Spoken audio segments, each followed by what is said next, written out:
This is Unvarnished, the Bible in the Raw. Gene the Journeyman Strother has described himself as preacher, pauper, president. He has lived on both sides of the tracks and brings a one-of-a-kind perspective and style to Bible preaching and teaching. Today's sermon is titled Survivor, The Tribe Has Spoken, and So Has Christ. Gene explores the awkwardness of the alliance, the limits of loyalty, the betrayal of the brotherhood, the dangers of deception, the immunity of idols, and the law of Christ. Get ready for the unvarnished truth.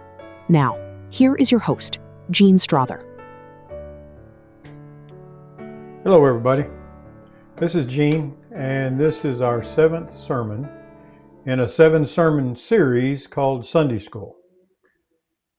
Today's sermon is called Survivor. The tribe has spoken, and so has Christ. So let's dive right in. Outwit, outplay, outlast. That is the Survivor slogan. Raise your hand if you have watched all 49 seasons of Survivor and are now watching season 50. Never mind. Put your hand down. I can't see it anyway. 50 seasons. That's almost beyond belief. Nothing in television history could have prepared us for a series enjoying this level of continual success. And nothing remotely approaches it in terms of longevity and the loyalty of its fans. The show has been on the air since May 2000. This entire century. 26 consecutive years. Now, we're not talking I Love Lucy reruns here. We're talking new season after new season and 2 seasons per calendar year. Now, Survivor is the godfather of reality elimination TV. It paved the way for other very popular programs like American Idol, Big Brother, Top Chef, to name just a few. All of which have mostly come and gone or gone away and come back or whatever. But Survivor just continues. And maybe you're like me and you consider reality TV to be television's version of the ghetto. It's meant to capture humans at their worst and often glamorizes and glorifies that. It turns horrible humans into household names. Kardashian, for instance, where earlier Americans revered the achievements, wisdom, and selfless sacrifice of heroes like George Washington, Benjamin Franklin, Thomas Jefferson, and so many others who left their mark on our society, men and women of integrity and accomplishment. But we have sunk into the influencer mire, elevating people for nothing more than being beautiful or brash or just plain filthy. Welcome to the world of Survivor Syndrome, where the goal of outwitting, outplaying, and outlasting everyone else at any and all cost is the golden calf that has replaced the golden rule. At every council meeting, Jeff Probst, the show's host, producer, and the man behind the mentality says, in this game, fire represents your life.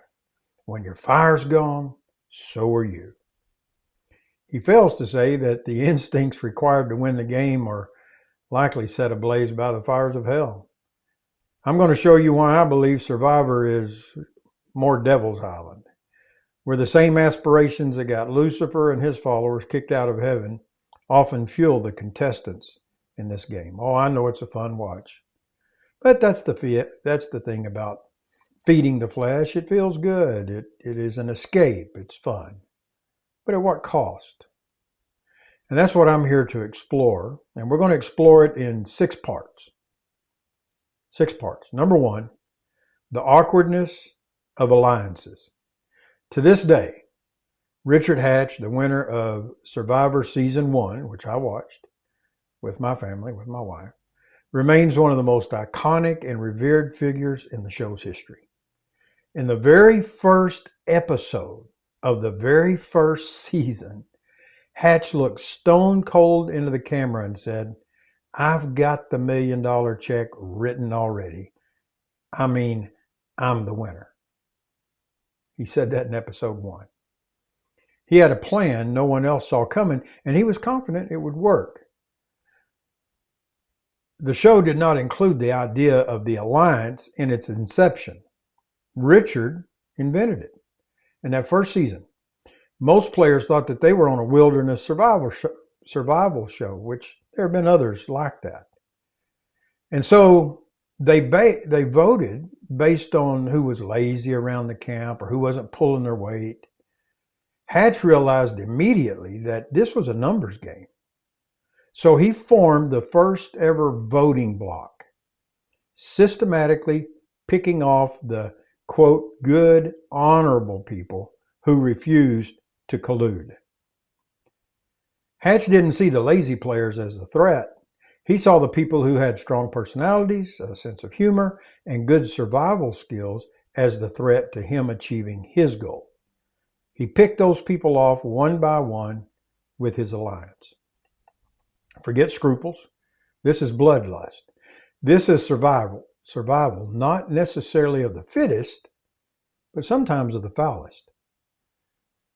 Isaiah wrote about forming alliances with the wrong people and on the wrong principles in chapter 30 and verse 1 of his prophecy. He said, "Woe to the rebellious children, declares the Lord, to those who carry out a plan that is not mine, who form an alliance, but against my will, heaping up sin upon sin." So the Lord himself, through the pen of Isaiah, 700 years before Christ, warned about unholy, unhealthy alliances.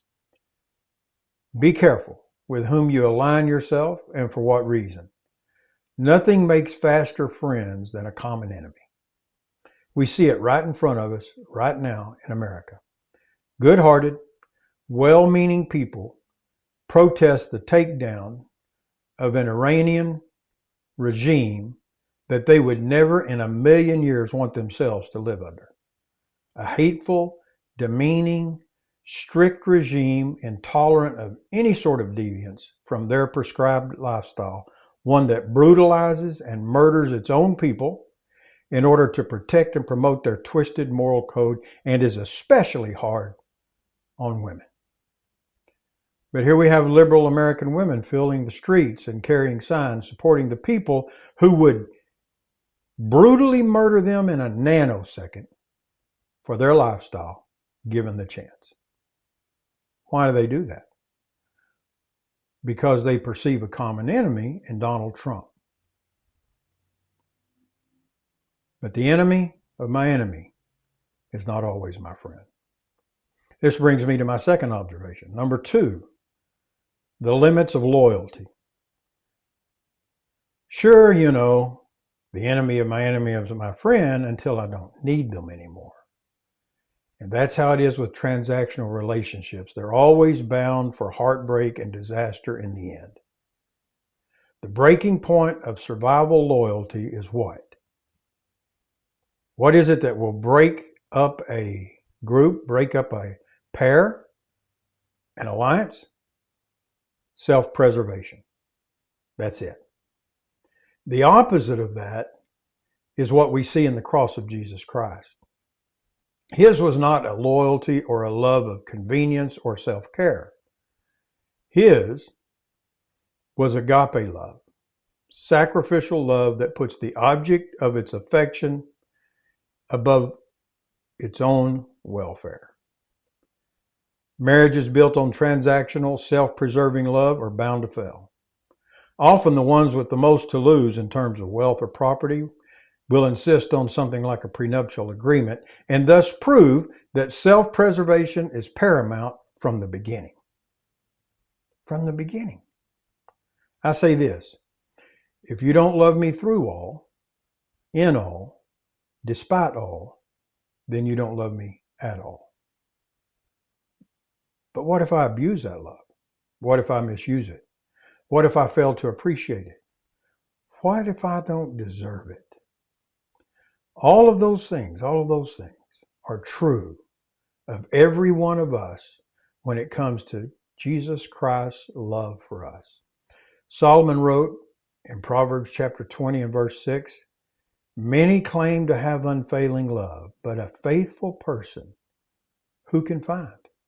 It's hard to find someone who's faithful in all things, through all things. Jesus Christ said in John chapter 15 and verse 13, "Greater love has no one than this, than to lay down his life for his friends."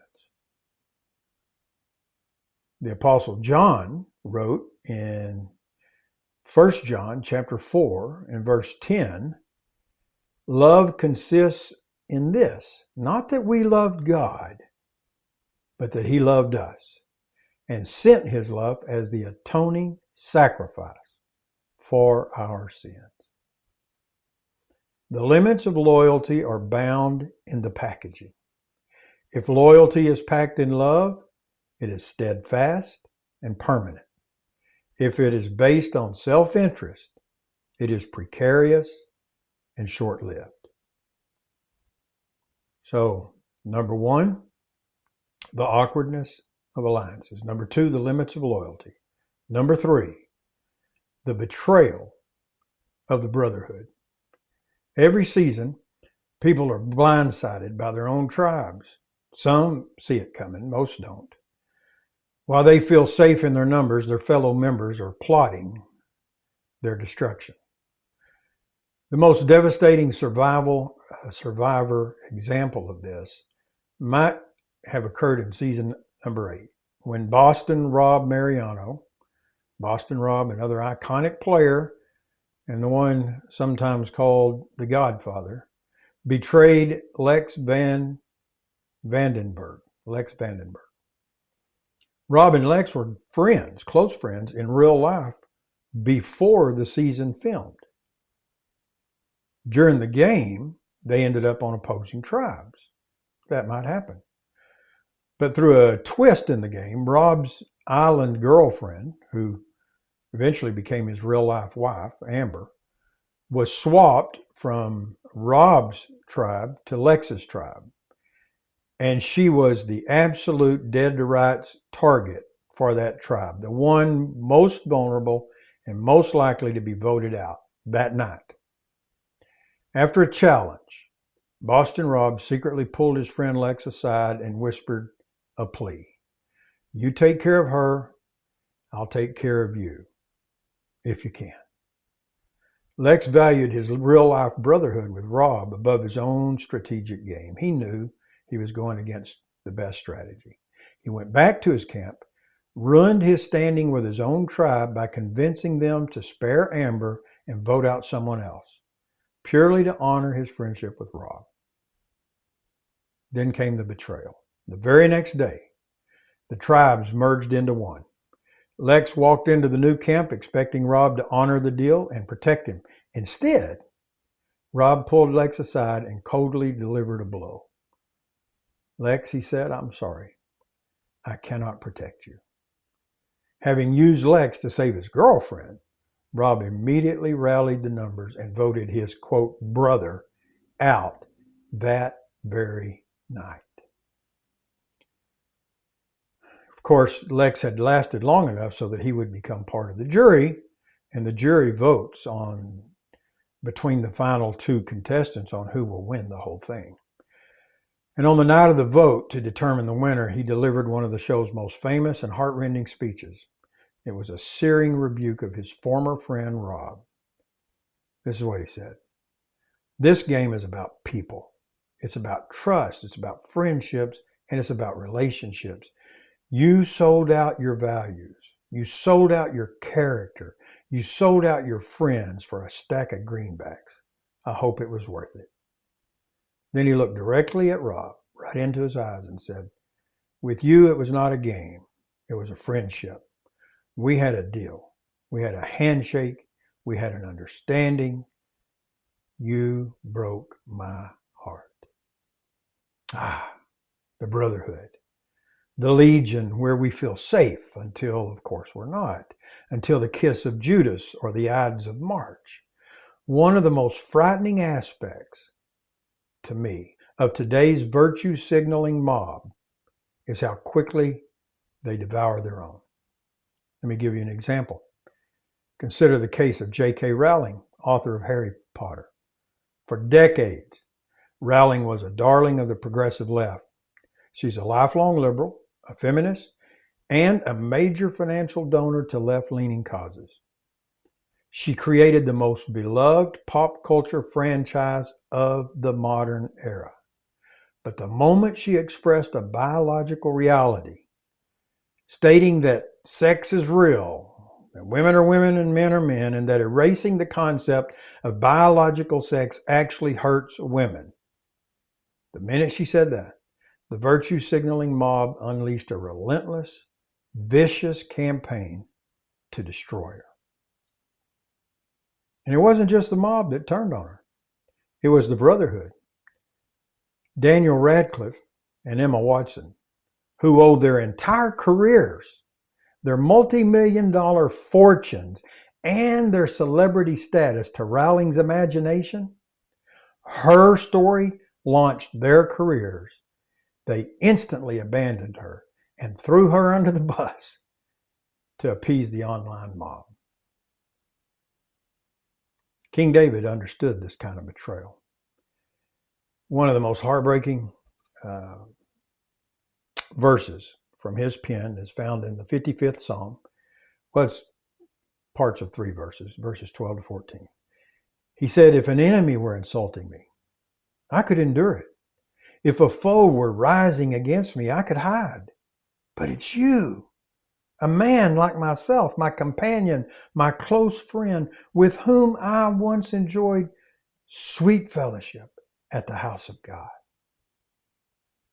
He understood the betrayal of the brotherhood. The safety, the real safety, is not in numbers. The safety is in knowing that you're on the right side of a conflict, the side of honor, integrity, and faithfulness, and that you're standing firm no matter the cost. And the cost is always high. It might be, if you're on Survivor Island, $1 million. It might be a reputation, as with J.K. Rowling. It might be a friendship.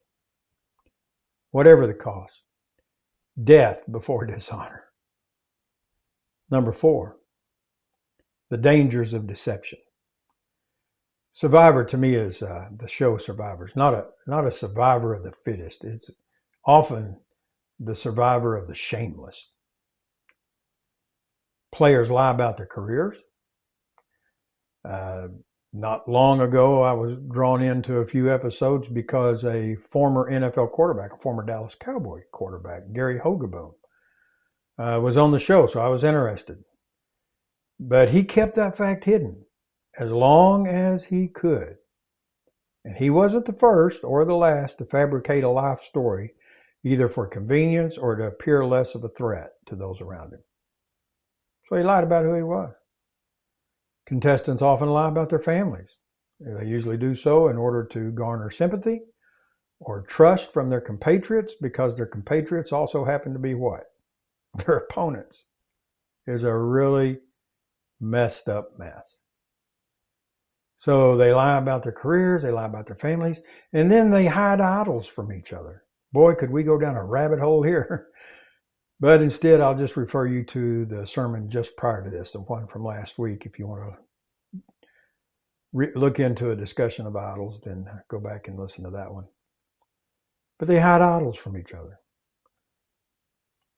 All of this deception exists because it's just a game. It's just a game. Now, I don't want to go off the deep end here. I understand games.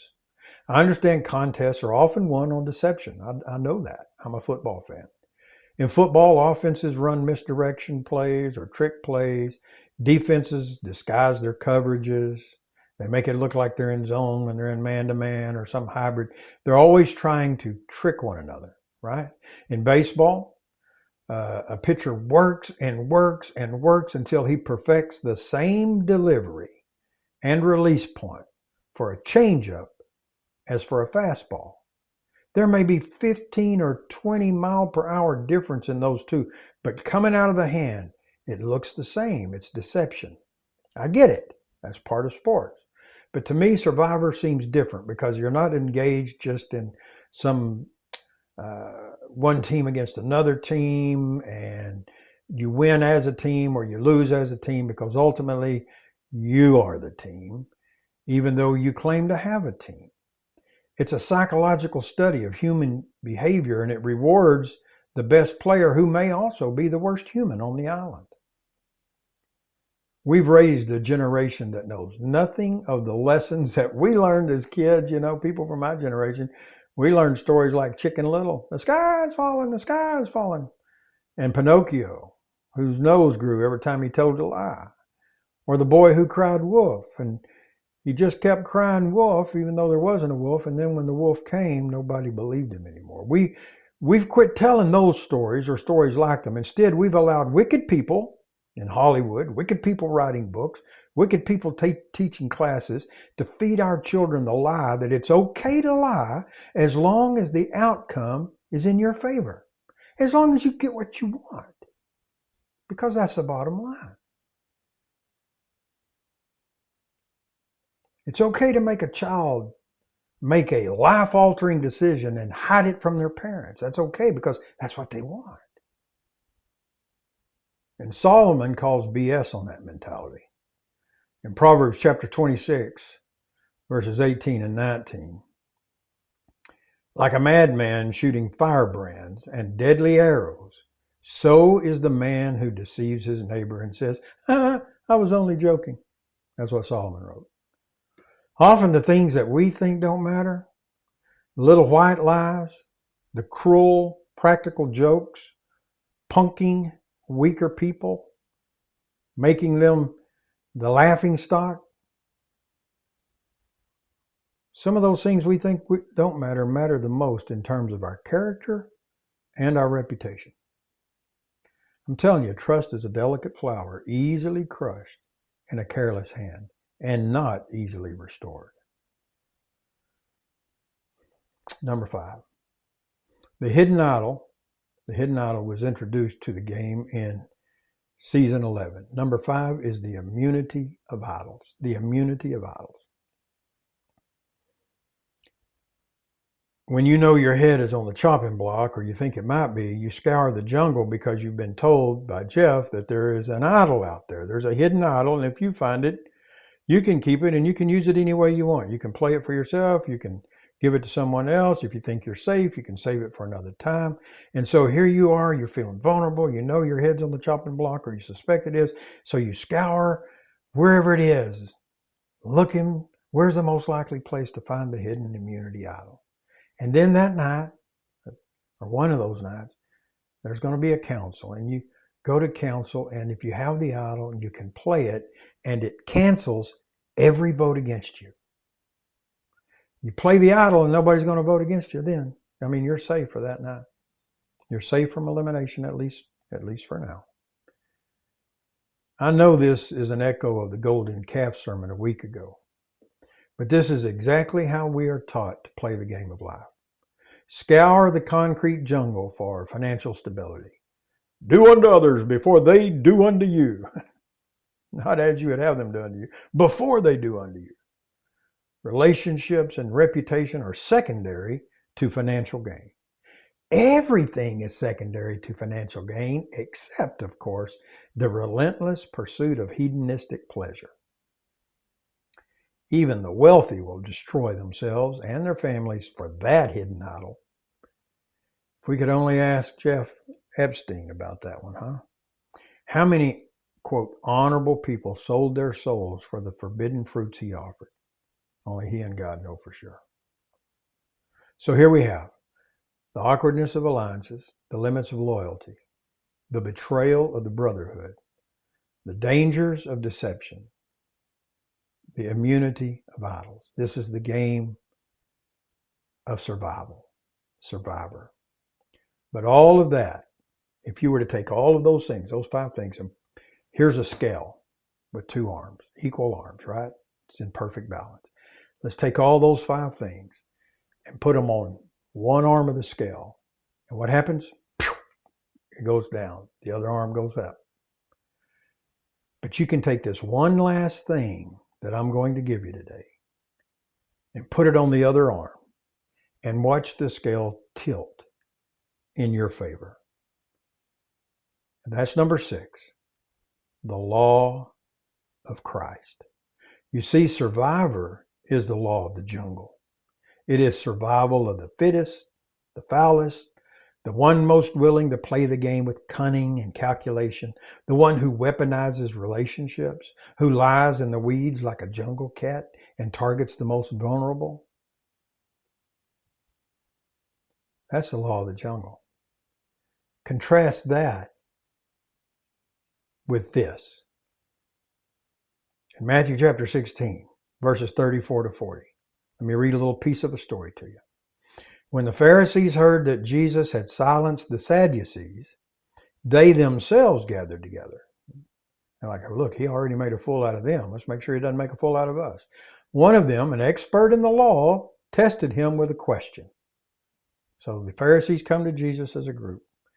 And this guy who's an expert in Mosaic law says, ask Jesus this question. Teacher, which commandment is the greatest in the law? Now he thinks he's got himself a good question, one that's going to really stump the Lord. But Jesus doesn't take time. He doesn't say, hey, let me get back to you on that. Let me go study for a little while. He immediately answers. It says, Jesus declared, love the Lord your God with all your heart and with all your soul and with all your mind. This is the first and greatest commandment. And the second is like it. Love your neighbor as yourself. And then he says this. All the law and the prophets hang on these 2 commandments.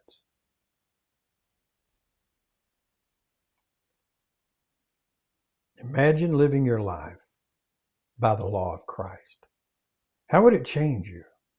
How would it impact your life and the lives of those around you? Yeah, you may become the target of the mob. I'm not denying that. You may very well become the target of the mob if you do. In business, you may lose an account or a client because you're unwilling to play unscrupulous games. You might get voted off the island. Jesus was. His enemies, when he gave answers like that, all it did was harden the Pharisees' hearts more against him. They were more determined than ever to shut him up because he stumped them and he was showing their true colors to the people that they had fooled for so many years. They had an economy set up that favored them, and Jesus was a threat to it. They determined more than ever after encounters like this, they needed to rid themselves. They had to vote him off their island. And Jesus' enemies thought they had done just that. They thought they won. They stripped him naked in shame. They beat him nearly to death. They mocked him. They took pieces of his clothing home for souvenirs. And then they crucified him publicly, openly, for a crowd like a common criminal. A public execution. And when he was dead, they sealed him in a grave and set soldiers there to make sure his followers didn't try to retrieve his carcass. They voted him off their island and they thought they won. Now, fast forward to today. 2,000 years later, being called a Pharisee is a terrible insult. If you're a Pharisee, then people are saying you're fake. You're self-serving. You're holier than thou. You think you're better than everybody else, and you're really a pathetic person. Nobody says Pharisee and means anything good by it. Or worse, you could be called a Judas, a traitor, a turncoat. They won. They won. They crucified Christ. But his name is still honored above every name in human history. Hospitals are built in his name. Nations have been raised in his name, committed to the principles that he taught. Hymns are written and sung to and about him. Millions gather in cathedrals, large auditoriums, simple country churches, and cabins to worship him. We pray in his name. We praise his name. And I'm here to tell you, you can't vote him off the island. It's his to begin with. He owns the cattle on 1,000 hills. So that dollar you're chasing so hard, he owns it. It's his. He owns the cattle on 1,000 hills, and he owns the hills they stand on. And Christ made a promise to those willing to sacrifice the world's idea of the survivor in order to become a servant to mankind. This is what he said in Matthew chapter 16, verses 25 and 26. These are the words of Jesus. If you have a red letter edition, these are words written in red. For whoever wants to save his life will lose it, but whoever loses his life for my sake will find it. Those are pretty intense words. What will it profit a man if he gain the whole world, yet forfeit his own soul? Or what can a man give in exchange for his soul? Matthew 16, verses 25 and 26. In this final sermon of the Sunday School series, which I hope has been a blessing to you, it's been a blessing to me just to do the studies and preach the sermons. It's been a blessing to me. We're going to do just like we've done in all of the other sermons, the other 6. We have ended every sermon by giving the Apostle Paul the last word. Hard to find anybody better than him to hand it off to, don't you think? So here you go, Paul. Take us home. In Galatians chapter 5, verses 13 to 15, he says, For you, brothers and sisters, were called to freedom. But do not use your freedom as an opportunity for the flesh. Rather, serve one another in love. The entire law is fulfilled in a single decree. Love your neighbor as yourself. But if you keep on biting and devouring one another, watch out, or you will be consumed by one another. My name is Gene. Some call me preacher, and I thank you from the bottom of my heart for listening to these 7 sermons.